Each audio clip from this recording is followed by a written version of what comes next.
Cerita kali ini gue dapet dari teman kantor gue. Ini cerita tentang rumah besar Belanda punya keluarga jauh dia. Rumahnya ada di Jawa Tengah.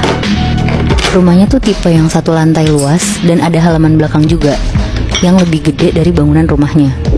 Kayak rumah-rumah zaman Belanda gitulah pokoknya. Jadi di rumah ini isinya cuma tantenya temen gue. Kita sebut aja nama tantenya ini tuh Tante Mila. Oke, Tante Mila. Kenapa dia tinggal sendiri? Karena dia tuh udah pisah sama suaminya dari lama. Dan anak-anaknya semua ngerantau ke Jakarta. Sekitar tahun 2017, temen gue namanya Nisa. Dia tuh seumuran sama gue, Muebi. Dia tuh mudik ke rumah Tante Mila. Nisa cuma berdua sama bapaknya. Pas sampai di sana, karena terakhir Nisa pulang ke rumah ini tuh pas dia masih kecil, jadi dia tuh kaget ngelihat rumah ini tuh jadi sebegitu luasnya. Soalnya kadang kan pandangan ingatan kita pas masih kecil sama udah gede beda ya. Jadi Nisa bener-bener kayak muterin rumahnya dari ruang tamu, kamar-kamar, dapur, sampai halaman belakang tuh satu-satu dia lihat. Nah, pemandangannya Nisa tuh berhenti di halaman rumahnya. Jadi dia ngelihat ada satu pohon yang gede banget, tapi di atasnya tuh kayak ada rumah. Jadi kayak rumah pohon gitu, Muibi.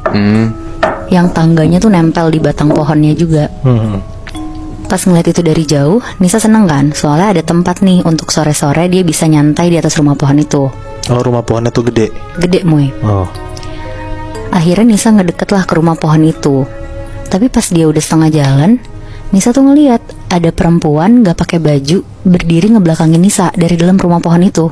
Hah? Dia bisa ngeliat karena dia tuh masih setengah jalan gitu buat nyampe ke pohon itu. Dan rumah pohonnya tuh kayak ada space balkon sebelum masuk ke rumahnya ini. Iya. Jadi karena kaget dia refleks balik badan terus lari ke arah rumahnya. Nisa tuh di sini kagetnya tuh bukan karena setan atau gimana, tapi dia tuh mikir takutnya itu siapa yang nggak tahu ada tamu di rumah Tante Mila. Akhirnya dia masuklah ke dalam buat nanya ke Tante Mila langsung. Pas dia ketemu Tante Mila di dalam, Nisa langsung nanya dengan paniknya, "Tante, itu siapa yang di atas rumah pohon? Kok dia nggak pakai baju sih?" Ngedenger itu Tante Mila tuh ketawa-tawa terus bilang ke Nisa, "Kamu salah lihat kali Nisa, di sini kan cuma kita bertiga aja sama bapak kamu." Oh, mulai nih. Udah jangan deket-deket rumah pohon itu, soalnya belum diberesin sama tante dalamnya. Pas dengar omongan Tante Mila, Nisa tuh masih nggak percaya karena apa yang dia lihat tadi tuh benar-benar jelas banget, Moibi. Tapi ya udah, Nisa nggak mau ambil pusing di situ, dia langsung main di dalam rumah. Malamnya pas Nisa mau tidur, jadi karena kamar di rumah itu ada 6 kamar, mereka semua tuh tidurnya satu orang satu kamar. Nisa milih kamar di belakang. Jadi kamar tuh kayak ada jendela, dan jendelanya kalau hardingnya dibuka tuh view-nya halaman belakang rumah. Ngelihat si pohon itu berarti? Bener, Bi. Oke. Tapi ya karena Nisa juga gak takutan, jadi dia gak peduli sama rumah pohon itu. Akhirnya dia tidur. Nah pas dia tidur nih, dia tuh mimpi. Mimpinya tuh kayak nyata banget. Jadi kayak kejadian dia tadi, keulang lagi. Dia lagi jalan ke arah rumah pohon itu, terus dia berhasil naik ke pohon itu pakai tangganya. Dan pas dia naik, Nisa ngeliat banyak darah di kayu rumah pohon itu. Terus dia langsung kebangun dari tidurnya. Dan pas kebangun itu tuh udah jam 6 pagi. Jadi akhirnya dia bangun, terus dia penasaran sama rumah pohon itu. Sekitar jam 12 siang, mereka makan nih bertiga di meja makan.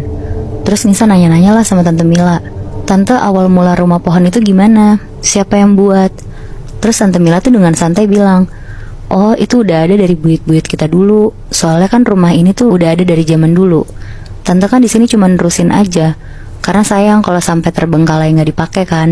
Oh, berarti dari pas Nisa kecil, pas ke rumah si tantenya itu, memang udah ada rumah pohon ya? Emang udah ada, Moy. Oh, tapi Nisanya lupa kali ada itu ya? Iya, karena udah lama banget. Oke. Terus Tante Mila tuh juga cerita, kadang saking dia kesepian, dia suka ngajak anak-anak kecil tetangganya gitu lah yang lewat depan rumah buat main di rumahnya. Kayak main bola di halaman belakangnya. Karena Tante Mila tuh niatnya pengennya rumahnya tuh jadi hidup lagi. Cuma katanya sekarang tuh udah jarang anak-anak tetangganya main. Tante Mila tuh juga gak tahu kenapa, kayak mereka tuh udah jarang lah lewat depan rumah Tante Mila. Karena Nisa juga kesepian, akhirnya dia bilang ke Tante Mila, "Ya udah Tante, nanti sore aku cari anak-anak ya, aku ajak main di halaman belakang." Ngedenger itu ya Tante Mila seneng banget, katanya boleh banget. Udah tuh sekitar jam 4 sore, akhirnya Nisa keluar rumah. Dan gak jauh kayak kira-kira jarak 4 rumah, Nisa ngeliat ada anak-anak kecil main bola di sana. Terus diajak lah sama Nisa, "Main di rumah tante aku yuk." Terus anak-anak itu mau. Dan pas udah ngikutin Nisa ke depan rumahnya, pas Nisa mau buka gerbang, salah satu anak kecil itu tuh bilang, ih rumahnya Bude Mila ya. Terus Nisa bilang, iya ayo kita main di halaman belakangnya. Terus si anak ini tuh nyeletuk bilang, enggak ah, aku pernah lihat setan di rumah pohonnya. Anjing. Oh. Makanya dia gak mau kesana lagi. Ngedengar itu Mila tuh makin penasaran kan, karena dia ngerasa tervalidasi lah sama apa yang dia lihat kemarin.